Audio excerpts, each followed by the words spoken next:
Alright, so for this project I'm going to talk about student-made rubrics because that is one of the parts that was discussed in my article. So the main takeaways from the article didn't go over generally what rubrics are and what different types there were, but one of the biggest part was talking about student-made rubrics, so I think that's the most impactful part that I'd like to talk about for this project. So some of the main points that were talked about when developing student rubrics is the emphasis on student reflection. So when students are involved in creating rubrics, it helps them note what they learned and how they have grown through a unit. So it's encouraging them to look at the beginning of a unit and look at, based on the objectives, what they should have learned, and then at the end they're able to see if they have met that and what helps them meet those objectives and those goals based on the rubric that they have made. Another important thing is goal making. So this kind of ties into reflection because students who have had similar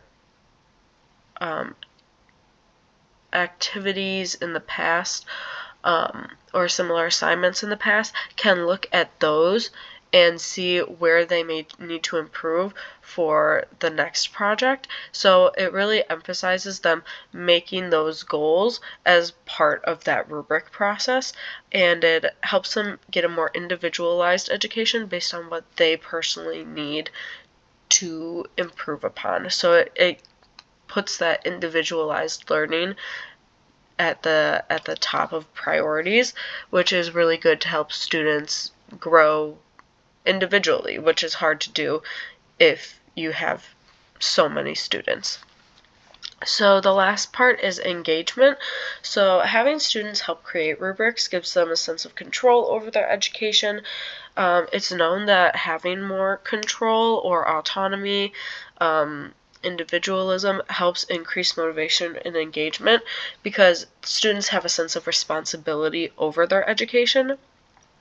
And they also, if they're helping determine the criteria that they're graded on, they're not going to just write it off as stupid or something that they don't need to learn because they helped create that rubric and look at what is important. So it makes them understand why they need to be learning things better. So an example activity, my content area is English, so I'm talking about if students are giving a second literary analysis essay in their English class, because a lot of times literary analysis is brought up in essays multiple times throughout the year to see how students can progress. So the kind of steps that you can take to build this student-made rubric is first have students look over your objectives for the unit. So that's where you're showing them, hey, these are the skills that we're really looking at, these are the things we're trying to learn, and have them look over those first and share that with them, maybe share the importance of it, and then as a class you can discuss what criteria should be on the rubric based on those objectives. So if students are like, oh, we see that tying your argument back to your thesis is important, they might come up with a way to put that into the rubric, and so on with other skills that you might talk about. Another thing is students can reflect back on their last essay, kind of like I talked about in my last slide, and they can see where they personally need to improve on this assignment, and they can write goals based off of that.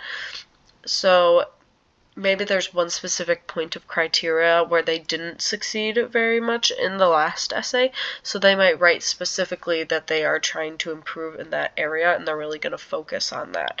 And then as a teacher, you can build your unit plan off of these different criteria that your students come up with. You can look at where they feel they're struggling, what they need to be taught more. So overall, this helps with student and teacher communication and helps everybody to improve themselves and helps students to really look at their education and have a deeper understanding of it.